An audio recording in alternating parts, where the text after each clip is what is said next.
Hello, today we're going to go over a quick and easy way to rotate your tires on a vehicle. This not only prolongs the tread life and gets more wear out of your tires, but makes your vehicle safer and easier to maneuver.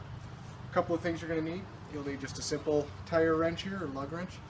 I've got a handyman jack, or a basic little auto jack with a blocking to help take pressure off the frame.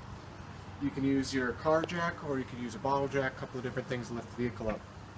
First thing you want to do is come and check when you actually need to rotate your tires. Using just a simple reference piece like this quarter, you can see tread life is about the middle of his forehead. You'll want to take this quarter and you'll want to compare it to the other tires in this particular model's rear wheel drive, which is the rear wheel tires are going to wear faster than the front. And when that difference between your reference points gets to be beyond 1/8 of an inch to 1/4 of an inch, you'll want to switch the tires so that then these tires, which have greater life, will wear more on the back. One of the key points to any time you want to lift up a vehicle with a jack is getting the tires properly braced and blocked. In this case, I'm taking a car ramp, putting the ramp, wedge it under the tire, locking the parking lock brake, and also making sure it's engaged in park or in gear if you have a manual transmission. Keeps the vehicle from moving while you're working on it. Alright, when you begin to loosen the tires, you want to leave the car on the ground so that it provides a resistance when you're loosening the bolts. Simply take the lug wrench on it, and I like to do a little step on it, as these, depending on who tightened them last, may have a significant amount of resistance. Remember, righty-tighty, lefty-loosey. You can see quite a bit of force behind that.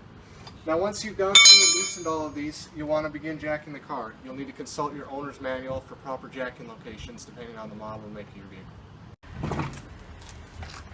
Alright, with that, once you get the lug nuts loosened, a little gentle pull will get the tire separated. You want to do a couple of things at this point. You'll want to evaluate the tire for general tread wear, especially if you're the front tires, because this is where you'll notice if you'll have an alignment issue. Particularly if you've got checking or chopping, you'll see one side of the tire, particularly an edge, will be worn flat, while the rest of the side has tread wear or good tread left.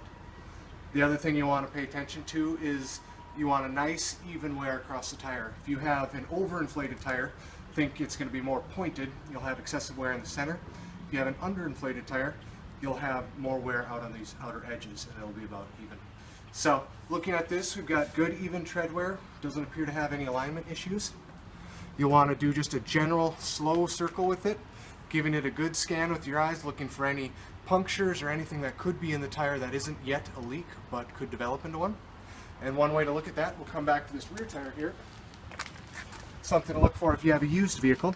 Now this is a plug that I've put in, but you can see how it's just kind of this different color rubberized material, but that's actually part of the fiber rubber core that you stuff in when you have a nail hole. So this type of a thing is something just to keep in mind if you're starting to wear or show through. This will be one place where it'll leak. This will also be one place where the tire may fail later. And once you've got the tires checked over real well for any wear or potential issues that you're aware of, you want to check the inside of the rim. You can see here we've got a little bit of dirt buildup just from a little bit of gravel. You want to take a screwdriver or a tire iron or something like that and just gently knock this stuff out. This will be a definite cause of vibration while you're driving down the road if this becomes unbalanced. So once you get that fairly well cleaned out there, now on this particular truck we're going to take its rear wheel drive, we're going to take the front tire and rotate it directly to the back, both side, driver's side. On a car, front wheel drive model, like the one back there, you'll typically want to rotate in an X fashion. You'll take the driver's side front and you'll move it to the passenger side rear. And then, of course, opposite. So, once you've got your tires all checked out here, you want to grab the tire gently. Make sure you're not staying underneath the vehicle at any time. They can be very unstable, likely to tip over. You don't want anything trapped underneath there. Get fairly close, and looking through the eye holes of the lug nuts, you'll want to rotate the tire until you find your lugs. And that can be a little bit difficult as you can't really see what you're doing at the time. After a bit of fussing around, once you have your lugs showing through the holes of the bolt pattern here, you'll want to start your threads. Once you get these started, you want to tighten and then a cross pattern. So you tighten this first, jump across the bolt pattern, tighten here. Tighten this lug, tighten this lug. This lug, tighten this lug. And you want to go around that at least twice, tightening as hard as you can.